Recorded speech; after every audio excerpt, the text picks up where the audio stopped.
Olá, eu sou o jornalista Dylan Della Páscoa da Safras News e estamos dando início a mais uma edição do Conversa com o Analista. O assunto de hoje é soja e eu converso com o analista e consultor de safras e mercado, Luiz Fernando Gutierrez Roque. Tudo bom, Luiz?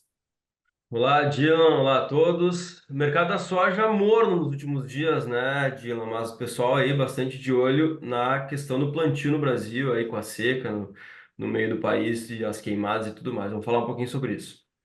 Luiz, vamos começar então falando sobre isso, né? Essa mudança de ponto de vista, de fatores que estão atuando sobre o mercado internacional da soja, saindo um pouco da consolidação da safra americana e agora a preocupação com o clima no Brasil. A gente já pode demonstrar alguma preocupação, pensar em algum movimento do mercado mais consistente com essa dificuldade que a gente tem pela frente com o clima, Luiz?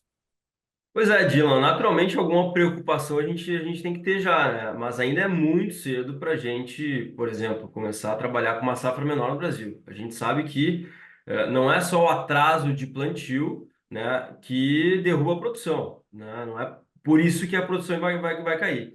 Então, assim, se o clima melhorar, né, como está sendo previsto aí para início de outubro, as chuvas chegarem, começarem a ser regulares aí nos principais estados, a gente deve ter um plantio evoluindo bem e um desenvolvimento inicial das lavouras também dentro de uma normalidade. Então, não é por conta do atraso do plantio que a gente tem que cortar safra. Então, a gente tem que ter muito cuidado com relação a isso. Mas é óbvio que, né, como a gente está com um plantio atrasado, um início de plantio atrasado, naturalmente o mercado especula, né? O mercado em Chicago especula, né? O mercado internacional olha para a América do Sul como a principal fornecedora de soja do mundo, produtora do mundo, e naturalmente algum atraso de plantio aqui traz essa especulação. O mercado em Chicago, ele ganhou uma certa força, aí, principalmente ali na segunda quinzena de agosto, primeiros dias de setembro, em cima disso, né, por esse plantio atrasado, meus mapas mostrando, né, um possível plantio atrasado que se confirmou de fato, né, com o clima seco aí, a demora na chegada das chuvas. Também um pouco ele ganhou força em cima de dados americanos de condições de lavouras que acabaram piorando nas últimas 2, 3 semanas aí, mas longe de ser uma catástrofe, né? Não dá para dizer que a safra americana não vai ser grande, não vai ser recorde, só porque as lavouras pioraram 3 pontos percentuais aí nos últimos 21 dias. Mas a gente teve uma piora climática realmente nos Estados Unidos, um clima um pouquinho mais seco e tal, só que a colheita já começou por lá, né? Então a gente está Uhum. naquele momento do ano, né, que a gente está dividindo as atenções entre a colheita americana, né, o clima para a colheita americana e o início do plantio aqui no Brasil. Então o mercado está dividido, mas cada dia que passa, a safra americana vai perdendo força no sentido de fator, né, para a formação dos preços, e a safra sul-americana vai ganhando força.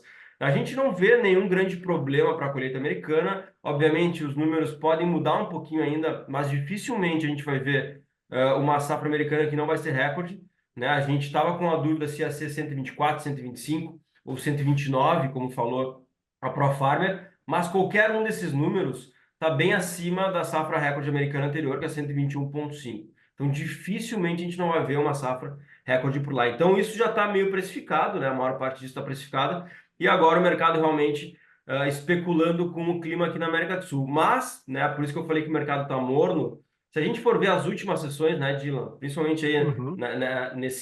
nessa última semana, as últimas 2 semanas, o mercado de Chicago não consegue mais ganhar força. Ele está lateralizado ali nos US$ 10, anda um pouquinho para cima, um pouquinho para baixo, mas ele não tem mais força para buscar patamares maiores. E o clima Uhum. continua seco, e o atraso do plantio continua acontecendo no Brasil. Então, isso mostra que, de alguma forma, essa especulação aí que trouxe o mercado para um patamar mais alto, ela já está precificada, né, nesse primeiro momento, e o mercado está entendendo que não, só um pouquinho, não é só o atraso do plantio do Brasil que vai quebrar a safra sul-americana ou a safra brasileira.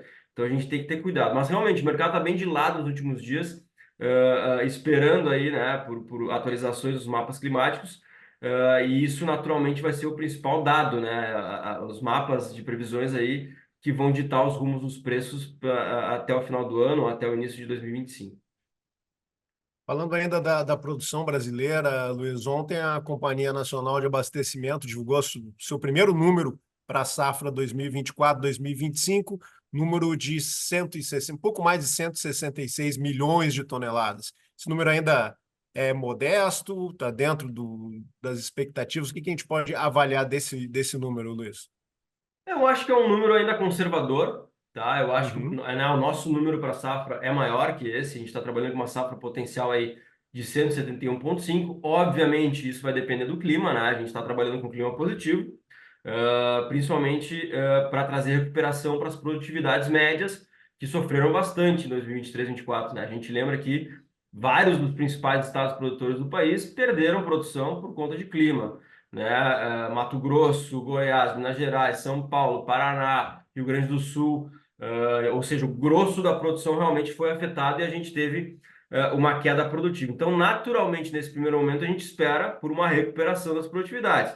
Isso somado a uma área um pouco maior, e eu digo um pouco maior porque a gente está estimando, né, de uma área aí de uhum. um crescimento de 1,9%, 2% praticamente, que se a gente for ver, é um crescimento bem menor do que a gente vinha vendo em safras anteriores, uma média de 5% mais ou menos. Mas a gente está esperando esse crescimento que, somado a essa expectativa de produtividades maiores, deve nos levar a esse potencial produtivo recorde. Eu acho que o número da Conab ele é relativamente conservador, eu acho que está dentro do range do mercado ali, né? Desde 165 até 171, que é o nosso número. Eu acho que faz sentido, mas naturalmente só o clima aí, só as próximas semanas, meses aí vão nos dizer qual vai ser o verdadeiro tamanho da safra brasileira. Então são números ainda bastante iniciais, precoces, né? Mas já apontam mais ou menos para o lado que a gente está apontando, com potencial de safra recorde no Brasil, a Conab com um número um pouquinho menor e a gente com um número um pouquinho maior. Falando um pouco do câmbio, então, que é um outro fator que tem que ser levado em conta na composição do preço interno, dólar vai se fixando abaixo de 5,50 nas últimas semanas. Isso é um fator que, de certa forma, chega a afastar os negociadores do mercado. O dólar nessa base ainda é competitivo para a soja brasileira, Luiz. Ainda é um dólar competitivo, mas o produtor brasileiro, né, naturalmente fica com aquele dólar de 5,60, 5,70 na Uhum. cabeça. Então é normal, né, quando o dólar recua um pouco, como é o caso agora nos últimos dias, né, voltando aí para um patamar mais próximo de 5,50 ou até abaixo disso, o produtor se retrair para esperar por um dólar maior. O grande ponto, Dylan, é que esse dólar já está refletindo de alguma forma a expectativa de um corte de juros nos Estados Unidos e até mesmo um possível aumento de juros aqui no Brasil. E a gente sabe como funciona esse mecanismo, né? Cortando juros nos Estados Unidos, saem dólares da economia norte-americana, vêm dólares para economias emergentes como o Brasil, e isso aperta, né? Pressiona para baixo a taxa de câmbio. Da mesma forma que aumento de juros aqui, né? Atraem dólares, né? Principalmente por investimento em renda fixa.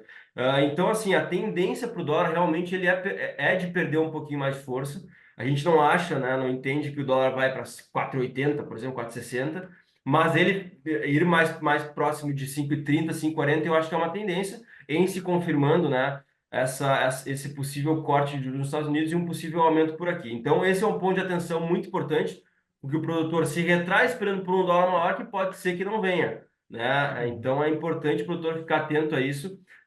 E aproveitar ainda de alguma forma esse dólar a 5,50, com Chicago a 10, 10,20, 10,50 em algumas posições, para avançar um pouquinho nas vendas, porque caso se confirme, né, esse corte de juros, dólar mais baixo, uma safra sul-americana cheia, que a gente vai descobrir mais para o final do ano, Chicago mais baixo, e isso vai prejudicar a formação do preço. Então é importante o produtor ficar de olho nisso aí e aproveitar os momentos que o mercado oferece.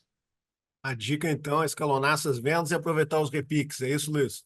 Exatamente, principalmente aproveitar os repiques de Chicago aí que a gente sempre comenta, né? Sim. Embora a tendência seja baixista, né, Dylan, de uma forma geral, sempre tem especulação no meio do caminho, como a gente viu recentemente com Chicago voltando para 10 e pouco. Então é sim aproveitar esses momentos de repique e antecipar mais as vendas de 25, principalmente, que elas estão um pouco antecipadas ainda, porque o risco da gente ter preços mais baixos lá na frente é bastante grande.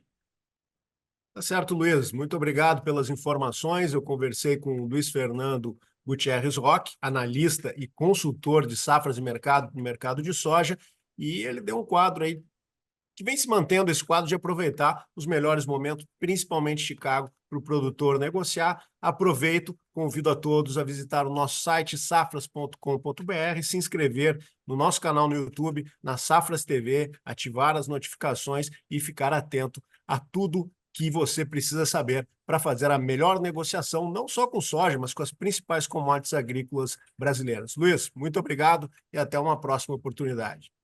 Obrigado, Dylan. Um abraço. Até a próxima.